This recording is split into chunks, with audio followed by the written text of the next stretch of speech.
नमस्कार साथियों, हमारे YouTube channel agriculture hub KPG पर आप सभी का बहुत बहुत स्वागत है।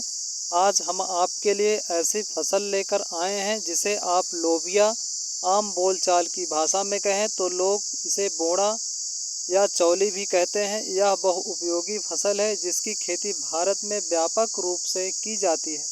लोबिया की खेती हरी खाद के लिए या सब्जी के लिए की जाती है। यह फसल गर्म एवं आर्द्र जलवायु वाली होती है। इसकी खेती मैदानी इलाकों में फरवरी मार्च से लेकर जून या जुलाई तक की जाती है। लोबिया या बोड़े की खेती के लिए मिट्टी की भी अहम भूमिका होती है। लाल, काली, लेटेराइट या रेतीली मिट्टी सर्वोत्तम मानी जाती है। लोबिया की खेती में जलवायु की भी भूमिका होती है। लोबिया एक अर्ध या गर्म जलवायु की प्रमुख फसल है। इसकी खेती इसलिए गर्मी के मौसम में अधिक मात्रा में की जाती है।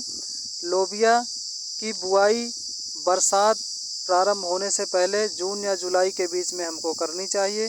लोबिया की बुआई करने के लिए इसकी कुछ प्रमुख किस्मों के बीजों के बारे में हमको ध्यान देना चाहिए। अगर हम अच्छी बीजों का चुनाव करते हैं तो फसल की पैदावार भी अधिक मात्रा में होती है। आपको अधिक पैदावार मिले इसके लिए हम आपको दो प्रमुख किस्मों के बारे में बताते हैं।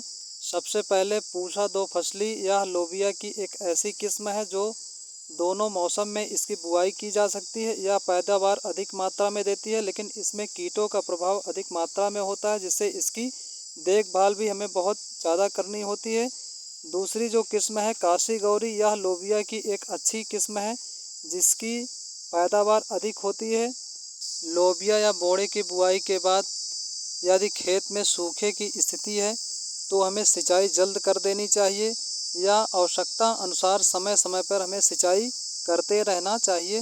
बुआई के 20 से 25 दिन बाद आपको आपके खेत में खरपतवार भी दिखाई दे सकता है। खरपतवार की निराई गुड़ाई आपको करना है जिससे आपकी फसल जल्द से जल्द तैयार हो। हमारे हाथ में आपको बोड़े की फसल के फूल दिखाई दे रहे होंगे। यह एकदम स्वस्थ फसल है और इसकी हार्वेस्टिंग या तुड़ाई शुरू हो गई है।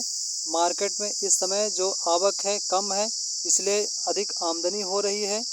यदि आपकी फसल जुलाई या अगस्त के बीच में तैयार रहती है तो उस समय इसकी बहुत बड़ी मांग रहती है और फसल का रेट भी हाई रहता है जिससे आपको अच्छी आमदनी होती है।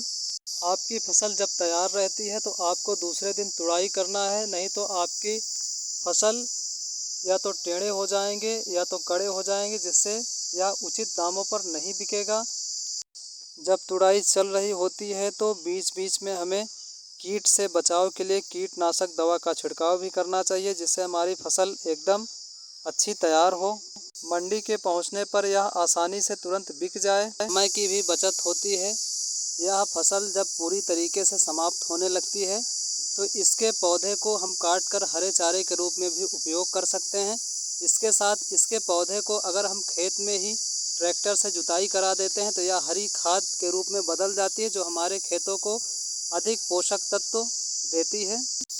अब हम बात करते हैं लोबिया या बोड़ा खाने से हमें क्या क्या लाभ मिलता है। तो इसमें प्रोटीन, कैल्शियम और लोहा अधिक मात्रा में पाया जाता है जो हमारे शरीर को मजबूत बनाता है या हमारी हड्डियों को भी मजबूत करता है।